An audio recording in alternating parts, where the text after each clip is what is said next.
Ever wondered where the tradition of Christmas comes from? It's not as simple as you might think. The birth of Christmas as a holiday is shrouded in mystery, its roots reaching deep into the soil of various ancient civilizations and their winter celebrations. Before the advent of Christianity, societies across the globe were already observing festive rituals during this period of the year.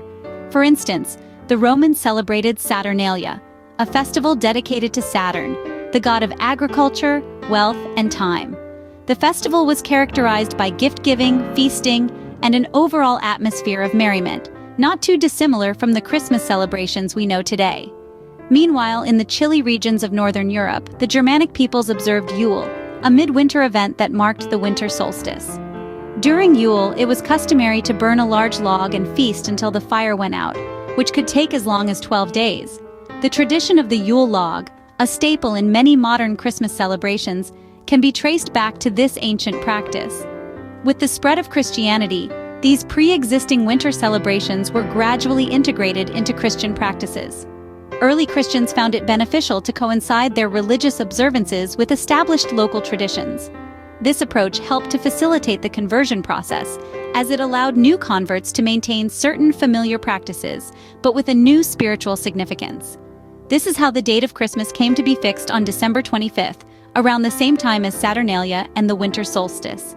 However, Christmas as we know it today didn't emerge overnight. It was a slow evolution, shaped by centuries of cultural exchange, religious influence, and regional traditions.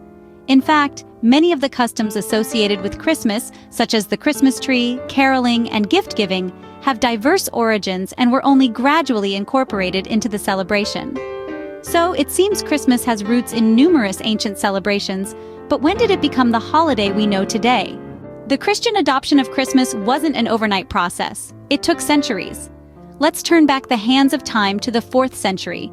It was during this epoch that the Christian community gradually began to adopt December 25th as the date marking the birth of Jesus Christ. Interestingly, the exact date of Jesus' birth was never clearly stated in the Bible. So why December 25th, you might ask? Well, the choice of this date wasn't random. It was a strategic move, a calculated decision made by the Church to coincide with existing pagan festivals. During this period, the Roman Empire was in full bloom, and December 25th was already a significant date for them. It was the time of the winter solstice, a celebration of the unconquered sun. The Church, in an effort to convert pagans to Christianity, decided to overlay this pagan celebration with the birth of Jesus, the Son of Righteousness. This was a classic case of repurposing a widely celebrated holiday to align with new religious beliefs, a creative strategy to integrate the Christian faith into the existing culture. However, it wasn't until the 5th century that the Church officially declared December 25th as the birth date of Jesus, and the celebration of Christmas began to gain traction. The Church actively promoted this date, and over time, the religious significance of Christmas began to overshadow its pagan origins. But Christmas did not immediately become the joyous, peaceful holiday that we know today. During the early centuries, it was still a time of merriment and revelry, influenced by its pagan roots. It was a time for feasting, drinking, and even rowdy behavior. The Church had a tough task on its hands, transforming this boisterous celebration into a holy and sacred observance. By the Middle Ages, Christmas had become a deeply religious holiday, but it wasn't always a time of peace and goodwill. The transformation of Christmas from a wild pagan celebration to a holy Christian holiday is a fascinating journey, one that reflects the evolving nature of cultural and religious practices over centuries. Imagine a Christmas with rowdy public parties and excessive drinking. That was Christmas in the Middle Ages. Not exactly the quiet, family-centered holiday we know today, is it? During this period, Christmas was a time of public celebration, often marked by boisterous behavior and indulgence. The Church, however, had a different perspective. To them, Christmas was a solemn religious observance, a time to honor the birth of Christ and reflect on the message of peace and goodwill. The contrast between these two views was stark. While the masses reveled in the streets, the Church was working diligently to promote a more sacred observance of the holiday. They sought to curb the excesses, to turn the focus from worldly pleasures to spiritual contemplation. Despite their best efforts, the rowdy public celebrations persisted, presenting a challenge to the Church's vision of a holy Christmas. The attempt to reform Christmas didn't stop there. In fact, for a time, Christmas was even banned. It's hard to believe, but in the 17th century, Christmas was banned in some parts of the world. Yes, you heard that right. The joyous holiday that we all look forward to wasn't always so accepted. The Puritans, who were a religious group that had a significant influence in England during the 17th century, were not fans of Christmas. They saw it as a time of immoral behavior and debauchery, and in 1644, they banned it. Fast forward across the Atlantic to the New World, where the Puritan influence was also strong. In the mid-17th century, the Puritans had control of the Massachusetts Bay Colony in America, and they too banned Christmas. It remained illegal to celebrate Christmas in Massachusetts until the mid-18th century. But, as we know, Christmas did not stay banned. So how did we get from Christmas being outlawed to it being one of the most celebrated holidays in the world? Well, the 19th century saw a significant shift in attitudes towards Christmas. This was a time of great change, with the Industrial Revolution altering the way people lived and worked. Amidst this upheaval, there was a desire for stability and tradition, and Christmas offered that. But it wasn't just the changing times that brought about the revival of Christmas. Writers like Charles Dickens played a significant role. His novel, A Christmas Carol, published in 1843, painted a picture of Christmas as a time of generosity, goodwill, and family togetherness. This resonated with people and helped to shift public opinion. The Victorian era also saw the introduction of new Christmas traditions, like sending Christmas cards and decorating Christmas trees.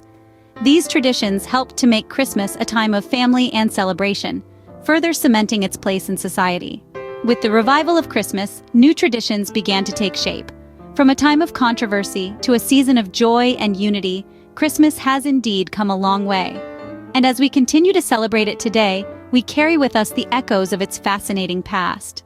From the Christmas tree to Santa Claus, modern Christmas is full of symbols and traditions. As we navigate the modern Christmas landscape, it's hard to overlook the iconic Christmas tree.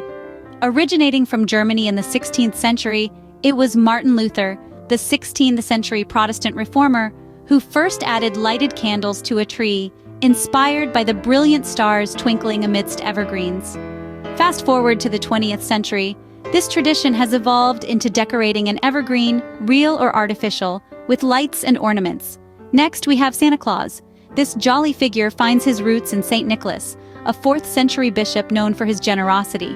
The modern image of Santa Claus, however, is largely a creation of the 19th century, popularized by the 1822 poem A Visit from St. Nicholas, better known as The Night Before Christmas, and further cemented by Coca-Cola's advertising in the 1930s. Then we have the tradition of gift-giving. Though it has historical roots in the Magi's gifts to the baby Jesus, the practice of giving presents to children at Christmas has been heavily influenced by Santa Claus's association with gift-giving. It serves as an expression of goodwill and a means to celebrate the festive season. The 20th century witnessed the commercialization of Christmas, turning it into a major economic event. This shift is often associated with the rise of department stores, which popularized the idea of Christmas shopping. Today, the holiday season is marked by a surge in retail sales, with businesses across various sectors reaping the benefits of the festive spending spree. The evolution of Christmas traditions reflects the changing times, yet the essence of Christmas remains. It continues to be a season of giving, a time to celebrate with loved ones, and a moment to reflect on the year gone by. So, from ancient winter festivals to modern commercial extravaganzas, Christmas has evolved over centuries. But at its heart, it remains a time for peace, joy, and goodwill. So, what have we learned about the history of Christmas? We've journeyed through time, discovering how this beloved holiday has evolved. We've seen its mysterious pre-Christian origins, how it was once a celebration of the winter solstice, long before the birth of Christ. We've explored its adoption by the early church, marking the birth of Jesus and giving it a significant place in Christian faith. We've witnessed the rowdy celebrations of the Middle Ages, when Christmas was a time for revelry and merriment. Then, we delved into the period when Christmas was banned, only to be revived with newfound spirit and joy. And finally, we ended our journey in the present day, observing how modern traditions like gift-giving and decorating Christmas trees have become integral parts of the holiday. No matter how you celebrate, the spirit of Christmas transcends cultures and centuries. So here's to a holiday that unites us in celebration, and may your Christmas be merry and bright.